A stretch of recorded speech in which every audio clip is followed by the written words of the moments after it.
ಭಾಗ್ಯಮ್ಮ ಅವ್ರೆ, ಮನೆಯವರೆಲ್ಲರೂ ಹಬ್ಬ ಆಚರಣೆಯಲ್ಲಿ ಬ್ಯುಸಿ ಇದ್ದಾರೆ. ಇದೇ ಒಳ್ಳೆ ಸಮಯ ನಿಮ್ಮ ಜೊತೆ ಪರ್ಸನಲ್ ಆಗಿ ಮಾತಾಡೋದಕ್ಕೆ ಅಂತ ಅನ್ನಿಸ್ತು. ನನ್ ಜೊತೆ ಮಾತಾಡೋದಕ್ ನೀವು ಅನುಮತಿ ತಗೋಬೇಕಾ ಸಾಹೇಬ್ರೆ?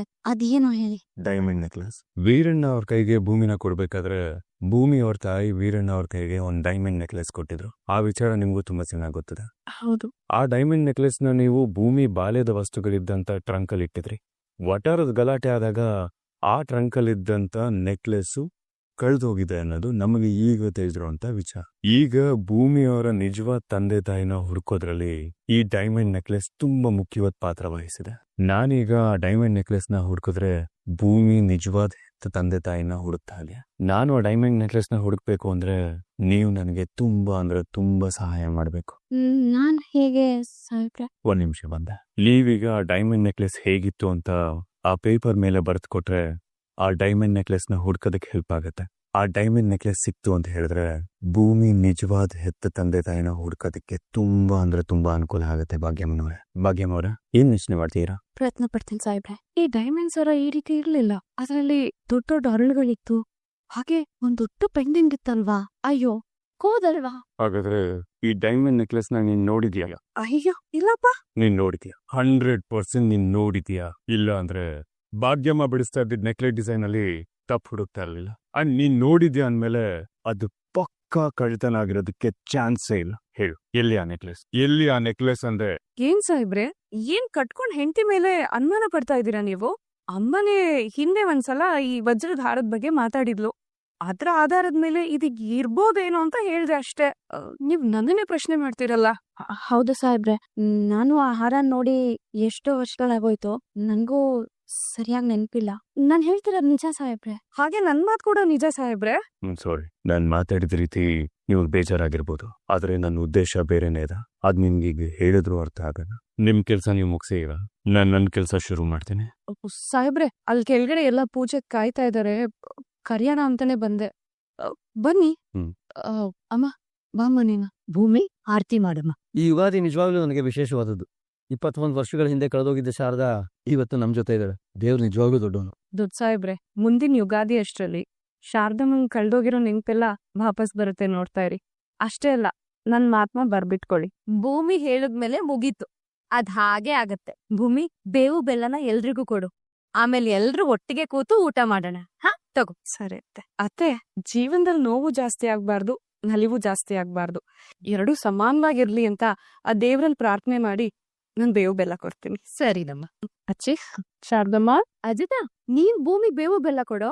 ಇದೇನ್ ಸಾಹೇಬ್ರೆ, ಬರೀ ಬೆಲ್ಲ ಅಷ್ಟೇ ಕೊಟ್ಟಿದ್ದೀರಾ? ಯಾರಿಗೇನ್ ಸಿಗ್ಬೇಕು ಅದೇ ಸಿಗದು. ಸರಿ, ಈಗ ಎಲ್ರು ಒಟ್ಟಿಗೆ ಕೂತು ಊಟ ಮಾಡೋಣ. ಸರಿ, ಬಾಮ್ಮ. ಇದು ಕಾನೂನಿಗೆ ಸಂಬಂಧಪಟ್ಟಿರೋ ವಿಷಯ. ಈ ವಿಷಯದಲ್ಲಿ ನಾವು ಕೂಡ ಹೆಲ್ಪ್ಲೆಸ್. ಯಾಕೆಂದ್ರೆ ಇನ್ನೂ ಸ್ವಲ್ಪ ದಿನ ಇಲ್ಲಿರ್ಬೇಕು ಅಂತ ನೀವ್ ಆಸೆ ಪಟ್ರು, ಅಥವಾ ನಿಮ್ಮನ್ನ ಇಷ್ಟು ಬೇಗ ಇಲ್ಲಿಂದ ಕಳಿಸ್ಕೊಡ್ಬಾರ್ದು ಅಂತ ನಾವ್ ಆಸೆ ಪಟ್ರು ಏನೂ ಪ್ರಯೋಜನ ಇಲ್ಲ. ಹೋಗ್ಬನ್ನಿ ಭಾಗ್ಯಮ್ಮ, ನಿಮ್ಗೆ ಒಳ್ಳೇದಾಗ್ಲಿ. ಭಾಗ್ಯ ಅವ್ರೆ, ಗೊತ್ತಿದ್ದೋ ಗೊತ್ತಿಲ್ದೇನೋ ನಮ್ ಮನೆಯಿಂದ, ನಮ್ ಮನೆಯವರಿಂದ ನಿಮ್ಗೇನಾದ್ರೂ ಬೇಜಾರಿದ್ರೆ ಯಾವ್ದನ್ನು ಮನ್ಸಲ್ಲಿ ಇಟ್ಕೋಬೇಡಿ, ಕ್ಷಮಿಸ್ಬಿಡಿ. ಚೇಚೆ, ಒಂದ್ ಕ್ಷಣಕ್ಕೂ ಹಾಗ ಅನ್ನಿಸ್ತಾಗ ನೋಡ್ಕೊಂಡಿದ್ದೀರಾ? ಅಮ್ಮ, ಇಷ್ಟು ದಿನದಲ್ಲಿ ನಿನ್ ಮನ್ಸಿಗೆ ನೋವಾಗೋ ನಡ್ಕೊಂಡಮ್ಮ. ಅಯ್ಯೋ, ನಿನ್ ವಿಷಯದಲ್ಲಿ ನನ್ ಪುಣ್ಯವಂತೆ. ನಿನ್ನಂತ ಮಗನ್ ಪಡೆಯೋದಕ್ಕೆ ಅದೃಷ್ಟ ಮಾಡಿದೀನಿ. ನನಗ್ ಹೆಮ್ಮೆ ಭೂಮಿ. ಎಷ್ಟೋ ತಾಯಂದ್ರು ನನಗ್ ಮಗಳು ಭೂಮಿ ಅಂತ ಮಗಳಿರ್ಬೇಕು ಅಂತ ಅನ್ಕೋತಾರೆ. ಅಂತ ಮಗು ನೀನು. ನಿನ್ನಿಂದ ಬೇಸರ ಆಗತ್ತಾ? ಅಮ್ಮ, ನನ್ ಸಾಹೇಬ್ರ ಹತ್ರ ಒಂದ್ಸತಿ ಮಾತಾಡ್ಲಾ? ಇನ್ನೊಂದ್ ಸ್ವಲ್ಪ ದಿನ ನಿಮ್ ಮನೇಲಿ ಇರಕ್ಕಾಗತ್ತಾ ಅಂತ ನಾನು ಅವ್ರ ಹತ್ರ ಕೇಳ್ಕೊಳ್ಳಮ್ಮ. ಭೂಮಿ, ನೀನ್ ಏನೇ ಕೇಳ್ಕೊಂಡ್ರು ತಿರ್ಗಾ ಅಂತೋದೊಂದಿನ ಬಂದೇ ಬರುತ್ತಲ್ವಾ? ಭಾಗ್ಯವ್ರೆ, ನೀವೇನು ಯೋಚನೆ ಮಾಡ್ಬೇಡಿ. ನೀವ್ ವಾಪಸ್ ಬಂದೇ ಬರ್ತೀರಾ. ನೀವ್ ಮಾಡದೇ ಇರೋ ತಪ್ಪಿಗೆ ಶಿಕ್ಷೆ ಅನುಭವಿಸ್ತಿದ್ದೀರಾ. ಅಪರಾಧಿಗಳು ಯಾರೇ ಆಗಿರ್ಲಿ, ಇವತ್ತಲ್ಲ ನಾಳೆ ಸಿಕ್ ಬೀಳ್ತಾರೆ. ಆ ಸಮಯ ಬಂದೇ ಬರುತ್ತೆ. ನೀವೇನು ಯೋಚನೆ ಮಾಡ್ಬೇಡಿ, ಧೈರ್ಯವಾಗಿರಿ. ಭೂಮಿ, ಅಮ್ಮನ ಆಶೀರ್ವಾದ ತಗೋ. ಅಮ್ಮ ಆಶೀರ್ವಾದ. ಇಬ್ರು ಹೀಗೆ ಯಾವಾಗ್ಲೂ ಸಂತೋಷವಾಗಿರಿಪ್ಪ. ನಾನು ಜೈಲಿಂದ ಬರೋತ್ತಿಗೆ ನೀವು ಅಜ್ಜಿ ಆಗ್ತಿದ್ದೀರಾ ಅನ್ನೋ ಸಂತೋಷದ ವಿಷಯನ ನೀವ್ ಹೇಳೋಗಾಗಿ. ಭೂಮಿ, ನಿನಗ್ ಕಷ್ಟ ಆಗುತ್ತೆ ಅಂತ ನನಗ್ ಗೊತ್ತು. ಆದ್ರೂ ಅಮ್ಮನ ಅಳ್ತಾ ಕಳಿಸ್ಕೊಡ್ಬೇಡ. ಅವ್ರಿಲ್ಲಿಂದ ಹೋದ್ಮೇಲೆ ಅವ್ರಿಗೂ ಕಷ್ಟ ಆಗುತ್ತಲ್ವಾ? ಸಮಾಧಾನ ಮಾಡ್ಕೋ ಭೂಮಿ. ಸಮಾಧಾನ ಮಾಡ್ಕೊನು. ನಿನ್ ತಾಯಿ ವಿಷಯದಲ್ಲಿ ಎಲ್ಲ ಮುಗ್ದೋಯ್ತು ಅಂತ ಯಾಕೆ ಅನ್ಕೊಂತೀಯ? ನಿನ್ ಜೊತೆ ನಾವೆಲ್ಲ ಇದೀವಲ್ವಾ? ಅಜಿತ್ ಇದಾನೆ, ಅವ್ನು ನಿನ್ನ ನಿಜವಾಗ್ಲೂ ಚೆನ್ನಾಗಿ ನೋಡ್ಕೊಂತಾನೆ. ಭೂಮಿ, ನನ್ನ ಅಳ್ತಾ ಕಳ್ಸ್ಕೊಡ್ಬೇಡ್ಬೆ ಪುಟಿ. ಬರ್ತೀನಿ. ಎಲ್ರಿಗೂ ನಮಸ್ಕಾರ. ಇಷ್ಟ ದಿನ ತುಂಬಾ ಚೆನ್ನಾಗಿ ನೋಡ್ಕೊಂಡಿದ್ದೀರಾ. ಹಾಯಾಗಿ ತುಂಬಾ ಖುಷಿಯಾಗಿದ್ದೆ. ಇದೇ ನೆನ್ಪಲ್ಲಿ ಇನ್ ಮುಂದೆನೋ ಜೈಲಲ್ಲಿ ಕಾಲ ಕಳೆದ್ ಬಿಡ್ತೀನಿ ಅಮ್ಮ. ಸಮಾಧಾನ ಮಾಡ್ಕೊ ಭಾಗ್ಯಮ್ಮ, ಟೈಮ್ ಆಗ್ತದ, ಹೊಡೋಣ. ಹ್ಮ್. ಭೂಮಿ ನಡ್ಕೋತಿರೋದು ನೋಡ್ತು ಅಂತ ಹೇಳಿದ್ರೆ ನಂಗೆ ಯಾಕೋ ತುಂಬಾ ಹೊಸ್ತು ಅನಿಸ್ತಿದ್ಯಲ್ಲ. ಯಾಕೋ ಭೂಮಿಗೂ ನನ್ ಮೇಲೆ ಲವ್ ಆಗಿದ್ಯಾ ಅಂತ ನಂಗೆ ಡೌಟ್ ಶುರು ಆಗಿದೆ. ಇದನ್ನೆಲ್ಲ ಹೇಗ್ ತಿಳ್ಕೊಬೇಕು? ಎಲ್ಲಿದೆಯಪ್ಪ ಅಜಿತ? ನಾನು ಭಾಗ್ಯಮ್ಮನ ಜೈಲಿಗೆ ಬಿಟ್ಬಿಟ್ಟು ಈಗ ತಾನೇ ಸ್ಟೇಷನ್ಗೆ ಬಂದೆ. ನೀವೆಲ್ಲಿದ್ದೀರಾ? ಇನ್ನೆಲ್ಲರಲ್ಲಿ ನಿಮ್ ಮನೆ. ಈಗ ಶ್ರವಣು ಮತ್ತೆ ರಾಮಣ್ಣ ಕೆಲ್ಸಕ್ಕೆ ಹೊರಟೋದ್ರು. ಭೂಮಿ ಏನ್ ಮಾಡ್ತೀವ್ರಿ? ಇನ್ನೇನ್ ಮಾಡ್ತಾಳೆ? ಅಡಿಗೆ ಮನೆಯಲ್ಲಿ ನಿನಗೆ ಲಂಚ್ ಬಾಕ್ಸ್ ರೆಡಿ ಮಾಡ್ತಿದ್ದಾಳೆ. ಬರುವಾಗ ನಾನೇ ತಗೊಂಡ್ಬರ್ತೀನಿ. ಅಲ್ಲ, ನೀವ್ ಯಾಕೆ ಲಂಚ್ ಬಾಕ್ಸ್ ಎಲ್ಲ ಸ್ಟೇಷನ್ ತಗೊಂಡ್ಬರ್ಬೇಕು ಹೋಗ್ತೀರಾ? ನಾನು ಹೇಳೋದನ್ನ ಕೇಳಿ. ಮನೇಲಿ ಯಾರಿಗೂ ಗೊತ್ತಾಗ್ದಿರೋ ಹಾಗೆ ಮನೆಯಿಂದ ಇಮ್ಮಿಡಿಯೇಟ್ ಆಗಿ ಎಕ್ಸಿಟ್ ಆಗಿ. ಹೊರಟ್ಬಿಡದ? ಅಲ್ಲ ಬಾ, ನಿನ್ಗೋಸ್ಕರ ಹುಡುಗಿ ಕಷ್ಟಪಟ್ಕೊಂಡು ಲಂಚ್ ಬಾಕ್ಸ್ ರೆಡಿ ಮಾಡ್ತಿದ್ದಾಳೆ. ತಗೊಂಡೋಗ್ಲಿಲ್ಲ ಅಂದ್ರೆ ಅವಳು ಬೇಜಾರ್ ಮಾಡ್ಕೊಳಲ್ವಾ? ಸತ್ಯಣ್ಣ, ನಿಮ್ಗೆ ನನ್ ಮೇಲ್ ಪ್ರೀತಿ ಕಾಳಜಿ ಇದೆಲ್ಲ ಇದೆ, ನನಗ್ ಗೊತ್ತು. ಈ ಟೈಮಲ್ಲಿ ಅದನ್ನ ಪ್ರೂವ್ ಮಾಡೋದಕ್ ಹೋಗ್ಬೇಡಿ ಪ್ಲೀಸ್. ನಾನೇನೊಂದು ಹೇಳ್ತೀನಿ ಅಂತ ಹೇಳಿದ್ರೆ ಸ್ವಲ್ಪ ಯೋಚನೆ ಮಾಡಿ ಮಾತಾಡಿರ್ತೀನಿ ಅಂತ ಅರ್ಥ ಅಲ್ವಾ? ಈಗ ನೀವು ಲಂಚ್ ಬಾಕ್ಸ್ ತಗೊಂಡ್ ಬರ್ದಿರ ಹೋದ್ರೆ ಭೂಮಿನೇ ನನಗೆ ಸ್ಟೇಷನ್ಗೆ ಲಂಚ್ ಬಾಕ್ಸ್ ತಗೊಂಡ್ಬರ್ತಾಳೆ. ಆಗ ಕೊನೆಯದಾಗಿ ನಾನು ಅವಳ ಹತ್ರ ಮಾತಾಡ್ಬೋದು. ಓಹೋ, ವಿಷಯ ಹೀಗಿದೆಯೋ? ಉಪಾಯನೂ ಚೆನ್ನಾಗಿದೆ, ಆದ್ರೆ ಕೊನೆಯೇನು ಹೇಳಿದಿಲ್ಲ. ಕೊನೆಯದಾಗಿ ಮಾತಾಡ್ಬೋದು ಅಂತ ಅರ್ಥ ಆಗ್ಲಿಲ್ಲ. ಸತ್ಯಣ್ಣ, ನಮ್ಗೆ ಯಾಕೋ ಕೆಲವು ದಿನಗಳಿಂದ ಭೂಮಿ ತುಂಬಾ ಹೊಸದಾಗಿ ಕಾಣಿಸ್ತಿದ್ದಾಳೆ. ನಾನು ಇದಕ್ಕಿಂತ ಮುಂಚೆ ಭೂಮಿನ ನನ್ನ ಜೊತೆ ಹೀಗ್ ನೋಡೇ ಇಲ್ಲ. ಈ ವಿಚಾರವಾಗಿ ನಾನು ಅವಳ ಹತ್ರ ಮಾತಾಡ್ಬೇಕು. ಮನೇಲೇ ಇತ್ತು ಅಂತ ಹೇಳಿದ್ರೆ ಇದ್ಯಾವುದೂ ಆಗಲ್ಲ. ಯಾರೋ ಒಬ್ರು ಬರ್ತಾರೆ, ಡಿಸ್ಟರ್ಬ್ ಆಗತ್ತೆ. ಅಟ್ಲೀಸ್ಟ್ ಅವಳೇ ಸ್ಟೇಷನ್ಗೆ ಬಂತು ಅಂತ ಹೇಳಿದ್ರೆ ಕೊನೆಯದಾಗಿ ಈ ವಿಚಾರನ ಅವಳ ಹತ್ರನೇ ಡೈರೆಕ್ಟ್ ಆಗಿ ಕೇಳ್ಬೋದು. ಅಲ್ಲಪ್ಪ, ಹೇಗ್ ಅನ್ಕೊಂಡಿ ನೀನು? ಅವಳಿಗೆ ಮತ್ತೆ ನಿನ್ನ ಮೇಲೆ ಫೀಲಿಂಗ್ ಶುರು ಆಗ್ತಿದೆ ಅಂತ? ಸತ್ಯಣ್ಣ, ನೀವು ಲಾಯರ್ ಅಂತ ನನಗೆ ಗೊತ್ತು, ಆದ್ರೆ ಈಗ ಆ ಕೆಲಸ ಮಾಡೋದಕ್ಕೆ ಹೋಗ್ಬೇಡಿ. ಫೋನಲ್ಲೇ ಎಲ್ಲ ಹೇಳ್ಕೊಂಡ್ ಕುತ್ಕೊಳ್ಳ ಪ್ಲೀಸ್.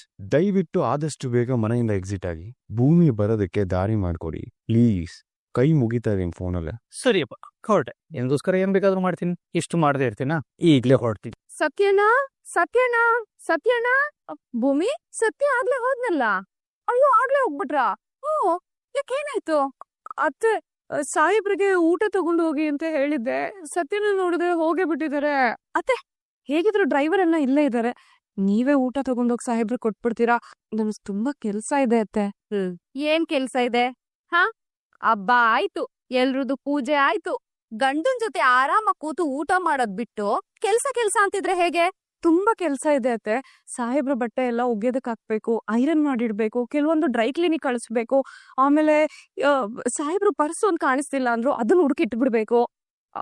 ಆಮೇಲೆ ಭೂಮಿ, ಇಷ್ಟೆಲ್ಲಾ ಕೆಲ್ಸನು ಈಗ್ಲೇ ಮಾಡ್ಬೇಕು ಅನ್ನೋದಕ್ಕೆ ನೀನೇನಾದ್ರೂ ಈಗ ಮನೆ ಬಿಟ್ಟು ಹೋಗ್ತಿದ್ಯಾ? ಏನ್ ಹಾಗ್ ನೋಡ್ತಿದ್ಯಾ? ಮತ್ ಇನ್ನೇನ್ ಹೇಳಿ ನಾನು? ವರ್ಷಕ್ಕೊಂದ್ ಹಬ್ಬ ಆರಾಮಾಗಿ ಗಂಡನ್ ಜೊತೆ ಕೂತು ಊಟ ಮಾಡೋದ್ ಬಿಟ್ಟು ಯಾವಾಗ್ಲೂ ಕೆಲ್ಸ ಅಂತಿರ್ತೀಯಲ್ಲ. ನೋಡು, ಅಜಿತ್ಗೆ ಊಟ ಕೊಟ್ ಬಂದು ಆಮೇಲೆ ಈ ಕೆಲ್ಸಗಳನ್ನೆಲ್ಲ ಮಾಡ್ಬೋದು ತಾನೆ? ನೋಡು ಭೂಮಿ, ಅಜಿತು ನಿನ್ಗೋಸ್ಕರ ಕಾಯ್ತಿರ್ತಾನೆ.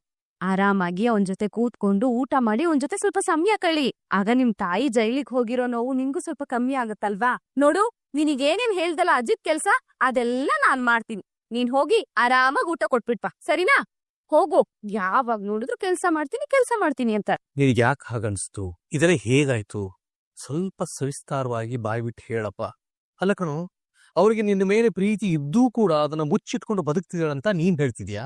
ಹೌದು ಸತ್ಯಣ್ಣ, ನಾನು ಇದನ್ನ ಯಾವುದೇ ಕಾರಣಕ್ಕೂ ಸುಮ್ನೆ ಹೇಳ್ತಿಲ್ಲ. ಇವತ್ತು ಭಾಗ್ಯಮ್ಮ ಮನೆಯಿಂದ ಜೈಲಿಗೆ ಹೋಗ್ಬೇಕು ಅಂತ ವಿಚಾರ ಬಂದಾಗ ಭೂಮಿ ತುಂಬಾ ಎಮೋಷನಲ್ ಆಗಿ ನನ್ನ ಅಪ್ಕೊಂಡು ಹತ್ಬಿಟ್ಲು. ಆ ಅಪ್ಪಿಗೆ ಹಿಂದೆ ನನಗೆ ಯಾವುದೇ ಕಾರಣಕ್ಕೂ ಭಾಗ್ಯಮ್ಮನ್ನ ಬಿಟ್ಟು ಹೋಗ್ತಾ ಇದ್ದಾಳೆ ಅನ್ನೋ ಒಂದು ನೋವು ಕಾಣಿಸ್ತಿರ್ಲಿಲ್ಲ. ಭೂಮಿ ಪ್ರೀತಿ ಕಾಣಿಸ್ತಿತ್ತು ನನಗ್ ಫೀಲ್ ಆಗ್ತಿತ್ತು ಸತ್ಯಣ್ಣ. ಭೂಮಿಗೆ ನನ್ ಮೇಲೆ ನಿಜಕ್ಕೂ ಫೀಲಿಂಗ್ ಶುರು ಆಗಿದೆ ಅಂತ ನನ್ಗೆ ಅನ್ನಿಸ್ತಿದೆ ಸತ್ಯಣ್ಣ. ಬೇಡ ಅಜಿತ, ಬೇಡ. ಈ ಭಾವುಕತೆಗೆ ನೀನು ಯಾಮಾರ್ಬೇಡ. ಈಗಾಗ್ಲೇ ಬೇಜಾರಾಗೋಷ್ಟು ಒಳ್ಳೆಯವನಾಗಿದ್ದೀಯಾ, ಒಳ್ಳೆಯನಾಗಿ ಕೆಲಸಗಳನ್ನ ಮಾಡ್ತಿದ್ಯಾ. ಅದ್ರ ಮೇಲೆ ಇದೇನೋ ನೀನ್ ಏನೇನೋ ಕಲ್ಪನೆ ಮಾಡ್ಕೊಡ್ದು, ನಾಳೆಗಿನ ಅದು ಸುಳ್ಳಾಗೋದು, ಸುಳ್ಳಾದ್ಮೇಲೆ ನಿನ್ನ ಮನಸ್ಸು ಕಡ್ದು, ಮನಸ್ಸು ಕೆಟ್ಟ ಮೇಲೆ ಅದು ಸುಧಾರಣೆ ಆಗಕ್ಕೆ ಬಹಳ ವರ್ಷ ಬೇಕು. ಅದು ನಿನ್ಗೆ ಈಗಾಗಲೇ ಗೊತ್ತಿದೆ. ನಿಮ್ಗೆ ನನ್ ಮೇಲಿರುವಂತ ಕಾಳಜಿ ಅರ್ಥ ಆಗುತ್ತೆ ಸತ್ಯಣ್ಣ. ಜಗತ್ತಿನ ಕಣ್ಣಿಗೆ ನಾನೊಬ್ಬ ನಿಷ್ಠಾವಂತ ಅಧಿಕಾರಿ. ತುಂಬಾ ಸಿಟ್ ಮಾಡ್ಕೋತೀನಿ, ಮುಂಗೋಪಿ, ಅವಶ್ಯಕತೆ ಮೀರಿದ ಕೋಪ ಮಾಡ್ಕೋತೀನಿ, ಎಲ್ರ ಮೇಲೆ ರೇಗಾಡ್ತೀನಿ, ಕೂಗಾಡ್ತೀನಿ. ಆದ್ರೆ ನಾನು ಒಬ್ಬ ಮನುಷ್ಯ, ನನಗೂ ಮನ್ಸಿದೆ. ನಾನು ಎಲ್ರ ಹಾಗೆ ತಾಯಿ ಮಡ್ಲಲ್ಲೇ ಆಡಿ ಬೆಳ್ದಿರೋದು. ಅಕ್ಕ, ತಮ್ಮ, ಅಮ್ಮ, ಅಪ್ಪ, ಚಿಕ್ಕಮ್ಮ, ದೊಡ್ಡಮ್ಮ ಇವ್ರಗಳ ಜೊತೆನೆ ಬೆಳ್ದವನು ತುಂಬು ಕುಟುಂಬದಲ್ಲಿ. ನನಗೂ ಎಮೋಷನ್ಸ್ ಅನ್ನೋದಿವೆ ಸತ್ಯಣ್ಣ. ಅಂಡ್ ಭೂಮಿ ಈಗ ನನ್ನ ಹತ್ರ ನಡ್ಕೋತಿರೋದು ನನಗ್ ಫೀಲ್ ಆಗ್ತಿದೆ. ನಾನು ಅದನ್ನ ಪದಗಳಲ್ಲಿ ಎಕ್ಸ್ಪ್ಲೈನ್ ಮಾಡೋದಕ್ಕೆ ಗೊತ್ತಾಗ್ತಿಲ್ಲ ಸತ್ಯಣ್ಣ. ಒಟ್ಟಲ್ಲಿ ನೀನ್ ಹೇಳ್ದ ಹಾಗೆ ನಿನಗೆ ಗೊತ್ತಿದ್ದ ಹಾಗೆ ತುಂಬಾ ಭಾವನಾತ್ಮಕ ಜೀವಿ ಆಗ್ತಿದಿ. ಜೀವನದ ಬಗ್ಗೆ ನಿನಗೂ ಚೆನ್ನಾಗಿ ಗೊತ್ತಿದೆ. ಈ ಹಿಂದೆ ಸಾಹಿತ್ಯ ವಿಷಯದಲ್ಲಿ ಬಹಳಷ್ಟು ಅನುಭವಿಸಿದ್ಯಾ, ಎಲ್ಲಾ ತರದ ಬದುಕನ್ನ ನೋಡಿದೀಯಾ. ಆದ್ರೂ ಕೂಡ ಮತ್ತೆ ತಿರ್ಗಾ ನೀನು ಭೂಮಿ ವಿಚಾರದಲ್ಲಿ ಹೀಗೆಲ್ಲ ಮುಂದುವರಿಯೋದು. ನೋಡಪ್ಪ, ನೀ ಏನ್ ಅನ್ಕೊಳ್ತೀವಿ ಬಿಡ್ತೀವಿ ಗೊತ್ತಿಲ್ಲ. ಈ ವಿಷಯದಲ್ಲಿ ಸುಮ್ಮನೆ ಇದ್ಬಿಡು, ಇದನ್ನೆಲ್ಲ ಬಿಟ್ಬಿಡು. ಹೇಗ್ ಸುಮ್ನೆ ಇರ್ಲಿ ಸತ್ಯಣ್ಣ? ಕೆಲವೇ ದಿನಗಳಲ್ಲಿ ಭೂಮಿ ನನ್ನನ್ನ ಬಿಟ್ಟು ಹೋಗ್ಬಿಡ್ತಾಳೆ ಅಂತ ಗೊತ್ತಿದ್ರು ನಾನು ಹೇಗ್ ಸುಮ್ನೆ ಇರ್ಲಿ?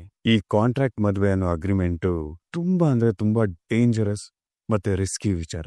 ಭೂಮಿ ಜಾಗದಲ್ಲಿ ಬೇರೆ ಯಾವುದೇ ಹೆಣ್ಣು ಹುಡುಗಿಯಾಗಿದ್ದಿದ್ರು ಇವತ್ತು ನನ್ ಬದುಕು ಬೀದಿಗೆ ಬಂದ್ಬಿಡ್ತಿತ್ತು ಸತ್ಯಣ್ಣ. ನಾನು ಹೇಳ್ತಾರಲ್ಲ, ಜೀವನ ಚೆನ್ನಾಗಿರ್ಬೇಕು ಅಂತ ಹೇಳಿದ್ರೆ ಬೆಳಕಿರ್ಬೇಕು ಅಂತಾರೆ. ನನ್ ಜೀವನದಲ್ಲಿ ಆ ಬೆಳಕೆ ನನಗೆ. ನೀನು ಭೂಮಿ ವಿಷಯದಲ್ಲಿ ಮನಸ್ಸಿಂದ ಬಹಳ ಆಳಕ್ಕಿಳಿದು ಬಿಟ್ಟಿದ್ಯಾ ಅಜ್ಜಿ. ಏನ್ ಮಾಡ್ಬೇಕು, ಏನ್ ಹೇಳ್ಬೇಕು, ಈ ವಿಷಯದಲ್ಲಿ ನಾನು ಹೇಗ್ ಸಹಾಯ ಆಗ್ಬೇಕು ಅಂತ ನನಗೆ ಗೊತ್ತಾಗ್ತಿಲ್ಲ. ಇದರಲ್ಲಿ ನೀವು ಸಹಾಯ ಮಾಡುವಂಥದ್ದು ಏನೂ ಇಲ್ಲ ಸತ್ಯಣ್ಣ, ನಾನೇ ಮಾಡುವಂಥದ್ದು. ಅದಕ್ಕೆ ನಿಮ್ಮನ್ನ ಮನೆಯಿಂದ ಹೊರಡಿ ಅಂತ ಹೇಳಿತ. ಈಗ ಭೂಮಿ ಸ್ಟೇಷನ್ಗೆ ಬಂತು ಅಂತ ಹೇಳಿದ್ರೆ ಕೊನೆಯದಾಗಿ ನಾನೇ ಭೂಮಿ ಹತ್ರ ಮಾತಾಡ್ತೀನಿ. ಅವಳ ಮನ್ಸಲ್ಲಿ ಏನಿದೆ ಅಂತ ನಾನೇ ತಿಳ್ಕೊತೀನಿ.